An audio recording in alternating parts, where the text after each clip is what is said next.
기후위기가 좀 심각해졌잖아요. 6차 대멸종. 고등어라든지 아니면 갈치도 멸종 위기종으로 정해져 있습니다. 한국도 얼마 전에 기후위기 비상 결의안, 그린 뉴딜 이런 데서 녹색 생태계를 회복하기 위해서 공원을 조성하고 갯벌을 복원하고 이런 계획들이 쭉 나왔어요. 아, 제가 그 내용 보고 이건 정말 우리 놀리는 거다. 한국판 뉴딜 발표하면서 도시 숲을 조성하겠다고 630헥타르를 조성한다는 거예요. 우리나라가 원래 헥타르 쓰나요? 그래서 왜 얼마나 적길래 헥타르로 바꿔놨지 이러고 단위 변환기에다 넣어봤어요. 6.3제곱킬로미터더라고요. 6.3제곱. 네. 저희가 왜 도시공원 지키자에서 도시공원 일몰제 캠페인 되게 열심히 했잖아요. 근데 도시공원 일몰로 날아가는 공원이 158제곱킬로거든요.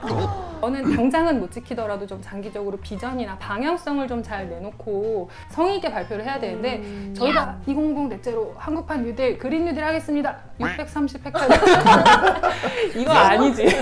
도시숲만 그러진 않았던 것 같아요. 갯벌도 전체 갯벌 면적의 0.2%? 지금 4.5제곱킬로미터라고 그건 제곱킬로를 썼네요. 네. 거긴 제곱킬로 써. 썼는데 4.5제곱킬로미터면 얼마 정도냐면은 우리나라의 해양 생물보호구역이 하나 있어요. 이제 서산 태안 위치에 있는 가로림만인데 가로림만의 그 면적이 92제곱킬로미터예요. 근데 이게 4.5제곱킬로미터를 기대했던 것보다 너무 수치가 작아서 그러니까 이제 그야말로 이제 구색 맞추기로 들어간 거죠.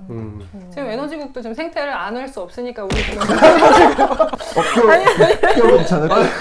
올 5월에 EU 차원에서 2030 생물다양성 전략이라고 하는 게 그 그린딜의 하위 전략 계획으로서 발표가 됐어요. 생물다양성을 보전하기 위한 전략이 진짜 한 100가지, 200가지 나열할 수도 있잖아요. 근데 굉장히 심플해요, 사실은. 큰 틀에서 가장 중요한 거는 육지구역과 해양구역의 30%를 각각 보호구역으로 지정하는 거. 그러니까 이제 이 부분에서 우리도 이제 따라서 가야 될 부분들이 분명히 있을 거고요. 이제 하천 생태계 같은 경우에 사람들이 주로 이제 강옆의 문명과 도시를 이루고 살기 때문에 훨씬 이제 피해가 심각하고 양쯔강 철갑상어도 이제 그렇게 멸종이 된 건데 하천 생태계를 지키기 위한 전략도 딱 하나예요. 2030년까지 25,000km의 강을 자유롭게 흐르게 한다. 이제 통상 한 1km마다 하나씩 댐이나 보가 있다고 알려져 있으니까 25,000km를 자유롭게 흐르게 하면 몇 개의 댐이나 보를 철거해야 되죠? 250개? 25,000개.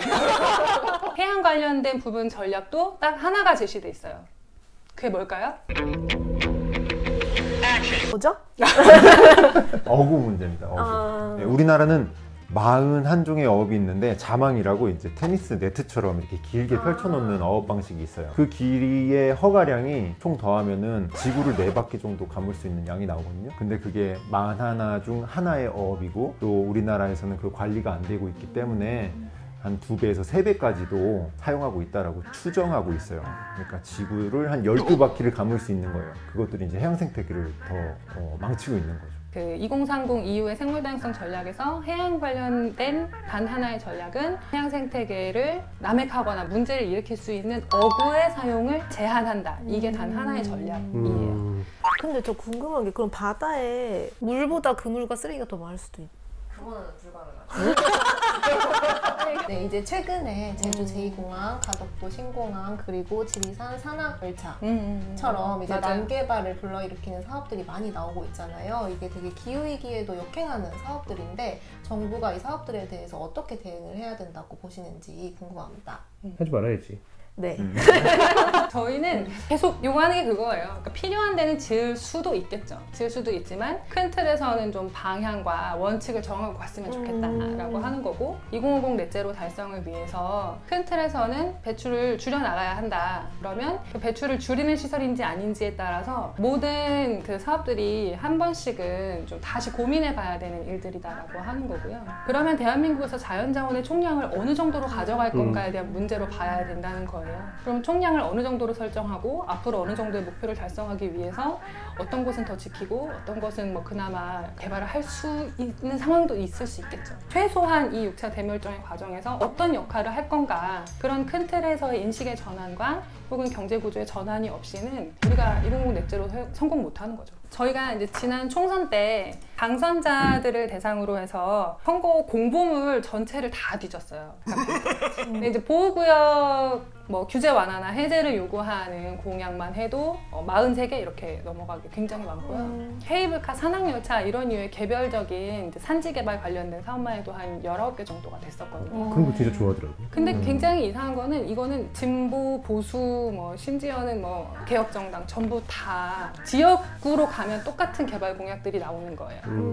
아무래도 이제 지역 경제를 좀 더 이렇게 살려야 된다. 뭐 그쵸. 이런 그런 요구를 받는 거예요. 그러니까 개발을 더 많이 하면 그 개발이 돈이 된다라고 하는 그런 관점인 건데 자연자원 총량제와 함께 추진해야 된다고 보는 거는 생태계 서비스 지불 제도라고 하는 건데 이 물이 깨끗하면 그냥 물고기가 행복하겠다가 아니라 이 깨끗한 물이 사람들한테는 상수원이 되기도 하고 숲이 가지고 있는 뭐 폭염을 줄인다든지 뭐 홍수를 줄인다든지 아니면 미세먼지를 뭐 더 흡수한다든지 하는 이 모든 것들을 다 각각의 생태계 서비스로 계산할 수 있거든요.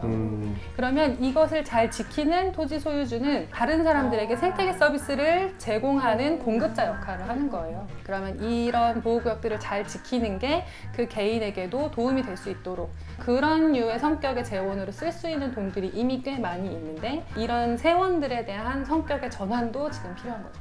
대표적인 게 기름 넣을 때 1리터당 한 400원 정도 되는 돈들이 세금으로 쌓이는데 이게 매년 16조 원 가까이가 교통에너지 환경세라고 하는 돈으로 모이거든요. 이 돈을 모아서 어디다 쓸까요? 도로 짓고, 공항 짓고, 철도 짓고 이런 데 씁니다.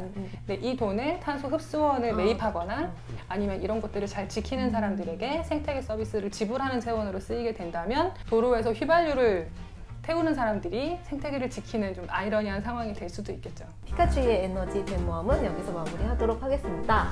좋아요와 구독, 댓글, 알림 설정 눌러주세요. 안녕. 무서워서 안 할 것 같아. 약간 오진영 스타일로